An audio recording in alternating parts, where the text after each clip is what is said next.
The Healer King Part 3 graduation arrived faster than anyone expected. One day we were worrying about exams. The next day we were standing in formal uniforms, listening to speeches about our futures.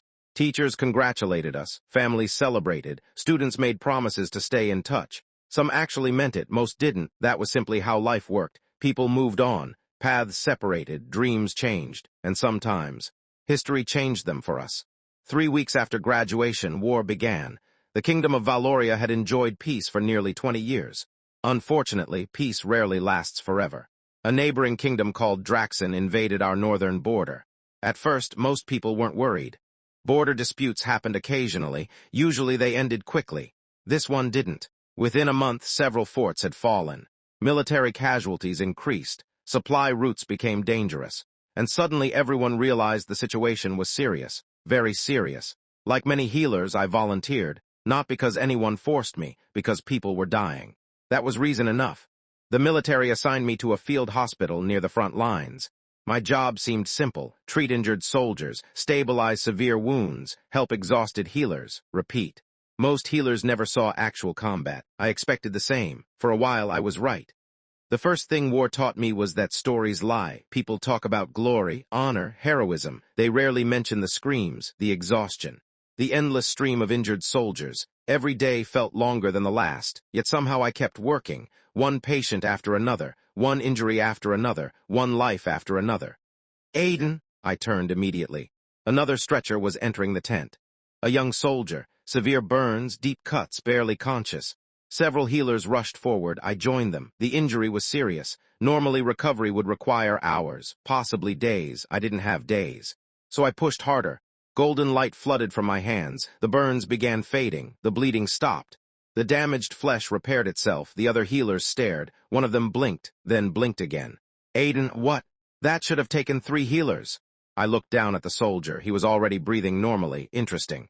Over the next several weeks, similar incidents occurred repeatedly. I healed faster, more efficiently, more effectively. Soon rumors began spreading through the camp. Nothing dramatic, just whispers. The young healer, the unusually talented one, the healer who never seemed tired. I ignored them. There was work to do. Then the battlefield changed everything. A major battle erupted near the northern plains. The army suffered heavy losses. The field hospitals became overwhelmed.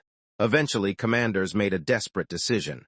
Additional healers would move closer to the fighting, including me. The battlefield looked exactly as terrible as you'd imagine. Smoke covered the horizon. Fire burned across damaged fields. Water users launched massive attacks. Fire users answered with their own. The clash shook the earth itself. Thousands of soldiers fought around us. Chaos surrounded every direction, and through all of it, we healed. At first, my role remained unchanged. Treat the injured, restore strength. Save lives, then something happened, something unexpected.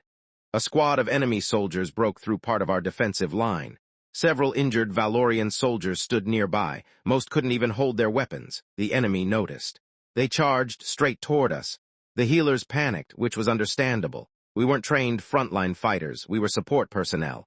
The soldiers protecting us were too far away. The enemy would reach us first, for a brief moment. Nobody knew what to do. I did.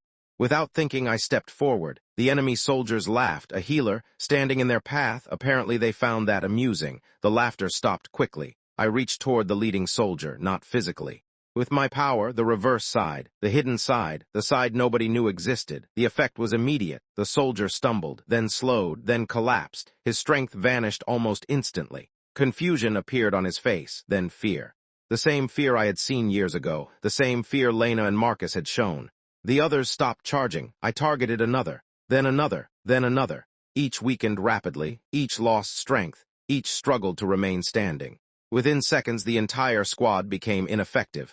Valorian soldiers quickly captured them.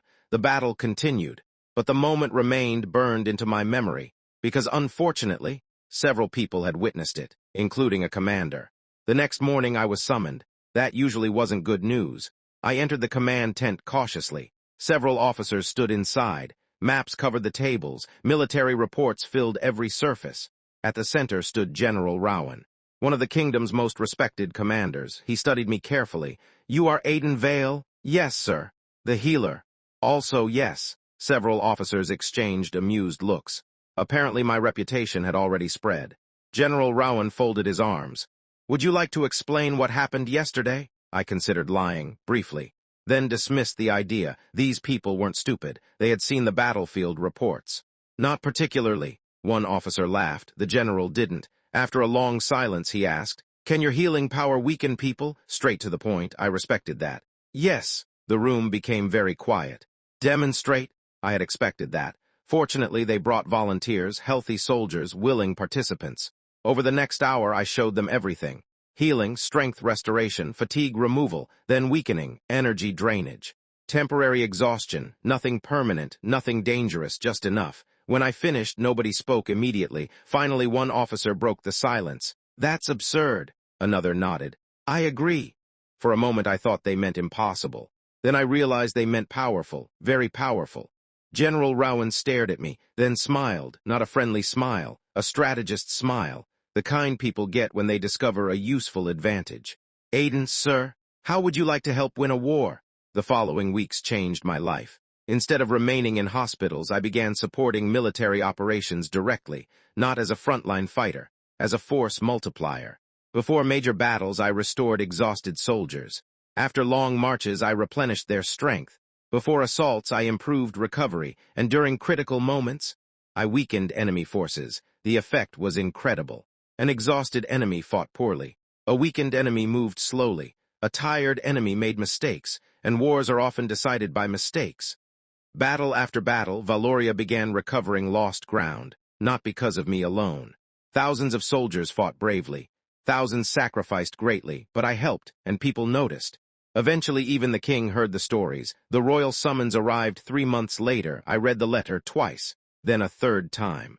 Just to make sure, the king of Valoria wished to meet me personally. That wasn't a normal sentence. The royal palace was even larger than I imagined. Guards escorted me through endless corridors. Servants hurried everywhere. Nobles whispered among themselves. Finally, I entered the throne room and met the king. King Aldrich wasn't what I expected. He wasn't young. He wasn't intimidating. He simply looked intelligent, very intelligent. His eyes studied everything, including me. "So," the king smiled. "You're the healer causing trouble." I blinked. "Trouble? The enemy certainly thinks so." Several advisors laughed. I decided that was probably a good sign. Over the next hour, I demonstrated my abilities again. The king watched carefully, asked questions, requested additional tests. By the end, he looked impressed, very impressed. "You realize this changes things." "I suspected it might." The king nodded, then pointed toward a map. "The enemy expects healers to remain behind the lines." "Yes, they don't expect healers who can weaken armies." "No," the king smiled. Exactly like General Rowan had, the smile of a strategist discovering a new advantage. From that day onward, my role expanded. I wasn't merely a healer anymore. I became an advisor, a battlefield consultant. Someone commanders actually listened to. The idea felt ridiculous. I was 18, yet experienced generals regularly asked for my opinion. At first I thought they were joking. They weren't. The war continued. Battles raged. Victories accumulated, and slowly, steadily, Valoria pushed the invaders back.